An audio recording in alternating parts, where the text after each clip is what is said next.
1 தெசலோனிக்கேயர் அதிகாரம் 5.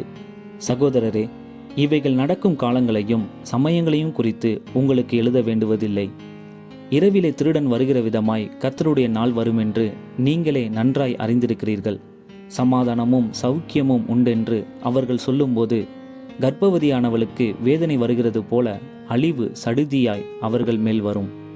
அவர்கள் தப்பி போவதில்லை. சகோதரரே, அந்த நாள் திருடனைப் போல உங்களை பிடித்து கொள்ளத்தக்கதாக நீங்கள் அந்தகாரத்தில் இருக்கிறவர்கள் அல்லவே. நீங்கள் எல்லாரும் வெளிச்சத்தின் பிள்ளைகளும் பகலின் பிள்ளைகளுமாயிருக்கிறீர்கள். நாம் இரவுக்கும் இருளுக்கும் உள்ளானவர்கள் அல்லவே. ஆகையால் மற்றவர்கள் தூங்குகிறது போல நாம் தூங்காமல் விழித்து கொண்டு தெளிந்தவர்களாயிருக்க கடவோம்.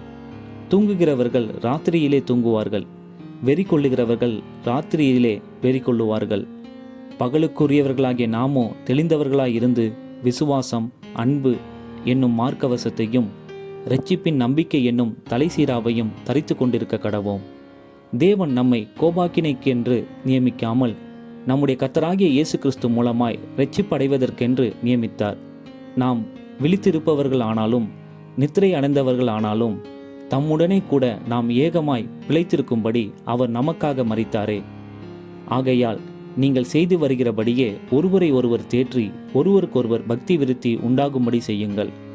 அன்றியும் சகோதரரே, உங்களுக்குள்ளே பிரயாசப்பட்டு கர்த்தருக்குள் உங்களை விசாரணை செய்கிறவர்களாயிருந்து உங்களுக்கு புத்தி சொல்லுகிறவர்களை நீங்கள் மதித்து அவர்களுடைய கிரியையின் நிமித்தம் அவர்களை மிகவும் அன்பாய் எண்ணிக்கொள்ளும்படி உங்களை வேண்டிக் கொள்ளுகிறோம். உங்களுக்குள்ளே சமாதானமாயிருங்கள்.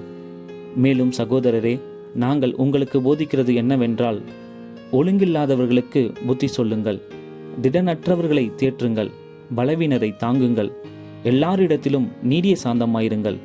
ஒருவனும் மற்றொருவன் செய்யும் தீமைக்கு தீமை செய்யாதபடி பாருங்கள். உங்களுக்குள்ளும் மற்ற யாவருக்குள்ளும் எப்பொழுதும் நன்மை செய்ய நாடுங்கள்.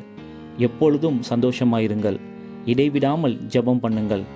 எல்லாவற்றிலேயும் ஸ்தோத்திரம் செய்யுங்கள். அப்படி செய்வதே கிறிஸ்து இயேசுவுக்குள் உங்களை குறித்து தேவனுடைய சித்தமாயிருக்கிறது. ஆவியை அவித்து போடாதிருங்கள். தீர்க்க தரிசனங்களை அற்பமாய் எண்ணாதிருங்கள். எல்லாவற்றையும் சோதித்து பார்த்து நலமானதை பிடித்து கொள்ளுங்கள். பொல்லாங்காய் தோன்றுகிற எல்லாவற்றையும் விட்டு விலகுங்கள். சமாதானத்தின் தேவன் தாமே உங்களை முற்றிலும் பரிசுத்தமாக்குவாராக. உங்கள் ஆவி, ஆத்துமா, சரீரம் முழுவதும் நம்முடைய கர்த்தராகிய இயேசு கிறிஸ்து வரும்போது குற்றமற்றதாயிருக்கும்படி காக்கப்படுவதாக. உங்களை அழைக்கிறவர் உண்மை உள்ளவர், அவர் அப்படியே செய்வார். சகோதரரே, எங்களுக்காக வேண்டிக் கொள்ளுங்கள். சகோதரர் எல்லாரையும் பரிசுத்த முத்தத்தோടെ வாழ்த்துங்கள்.